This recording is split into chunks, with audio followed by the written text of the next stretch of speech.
Now we start this hour in the Middle East, where 5 Al Jazeera journalists have been killed in an Israeli strike near Gaza City's Al-Shifa hospital, according to the broadcaster and Gaza's health ministry. They were in a tent for journalists at the hospital's main gate when it was hit. Al Jazeera has described the attack as a blatant and premeditated assault on press freedom. The Israeli military confirmed it targeted correspondent Anas al-Sharif, alleging he led a Hamas terror cell, but did not comment on the other journalists killed. 7 people died in total. Al Jazeera's managing editor said al-Sharif was an accredited journalist and that the only voice for the world to know what was happening inside Gaza, where foreign media are banned. Al-Sharif was 28 years old and had been posting online just before his death. The IDF says it has intelligence linking him to military activity, while Al Jazeera insists he was targeted for his reporting. We're now joined by Shruti Dasgupta, who's a Middle East affairs expert. She joins us live from New Delhi. Thank you very much, Shruti, as always, for joining us on the programme. Shruti, the Israel-Gaza war remains the most deadly conflict in history for journalists. Local sources have stated that 237 journalists have been killed in Gaza since the war began. Obviously, international press are not let into the Gaza Strip to report facts independently. What are your thoughts on the death of the Al Jazeera journalist, Al-Sharif, and the possible discourse around that, and also the responsibility that the IDF might hold? Greetings. From what I understand is the human cost of the Israel-Gaza war has been climbing very high, and the recent actions of Netanyahu and his forces will probably lead to this number skyrocketing in the next few hours, if not the next few days. Now, coming down to this Al Jazeera journalist, I do understand that the IDF has taken out a post on all social medias, and they have provided his military ID number, the date he joined Hamas, and his rank, as well as his association with the entire force. So when they are providing these kind of evidences, they're providing you photographs of him in military gear as well. I do believe that the press badge does not kind of save that person from facing the consequences of being an Hamas operative. Of course, this is not independently verified. This is what the IDF is saying. And the Al Jazeera's point of view is that, no, he was an accredited journalist. So now we need an independent body to come down and look at what the evidence is saying and then define whether this was a strike against Hamas or a journalist body.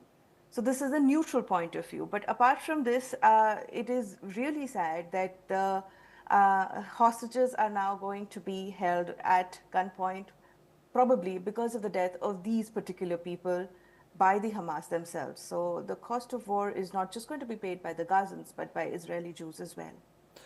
Yes, Shruti, of course. Critics argue, obviously, that the fact that Israel has banned foreign journalists from reporting in Gaza creates an environment where Palestinian journalists become only the witnesses, making them even more vulnerable to attacks.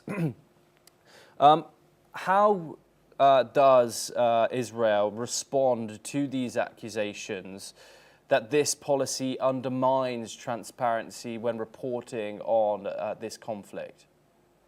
Well, because this is an urban conflict zone, there is going to be a large amount of collateral damage.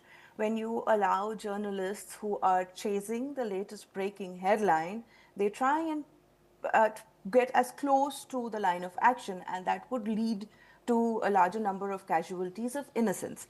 So I can justify their banning external entities from being part of this casualty zone.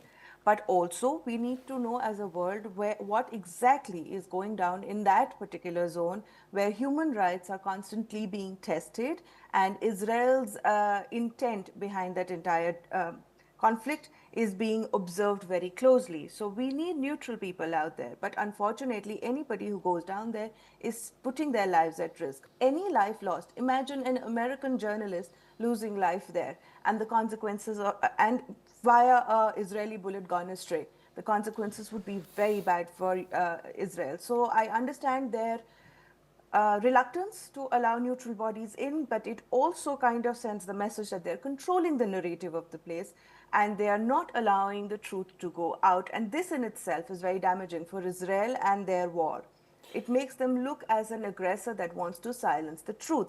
And for how large is this part of their entire protect the journalist or prevent false narratives from going out, going to harm their own cause is something they have to analyze, and they have to come out and face the fact that there have been probably more unjustified actions there in that region than they can possibly justify by shutting down journalists.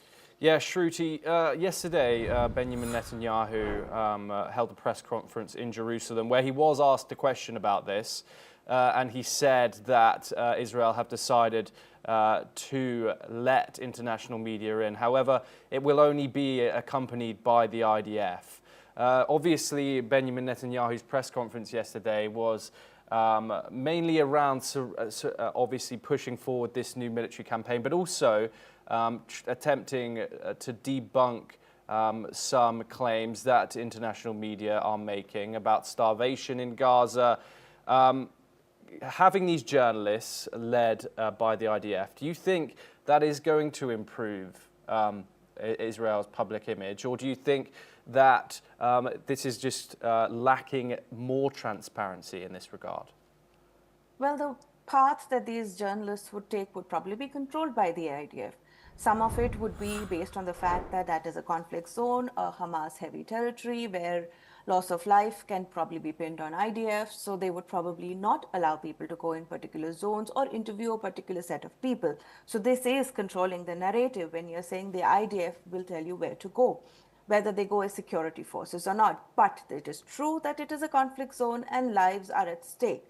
Now, independent journalists would risk their careers as well as lives to be there and report something that has never been seen before. But the neutrality of their narrative will depend on which publication they're writing for as well. So we have to take into account the media bias as well as the IDF's bias when this comes around. When Netanyahu says that international journalists will be permitted, they will be permitted in zones where he thinks it is going to be safe for whatever he wants to project and wherever he can guarantee their safety. If another journalist on his watch loses his life while he's conducting these international media circuses, then he would end up looking really bad. So it is not going to be free reporting, definitely, but how much of the truth can those journalists come through? I hope there is much more than it has been reported up till now.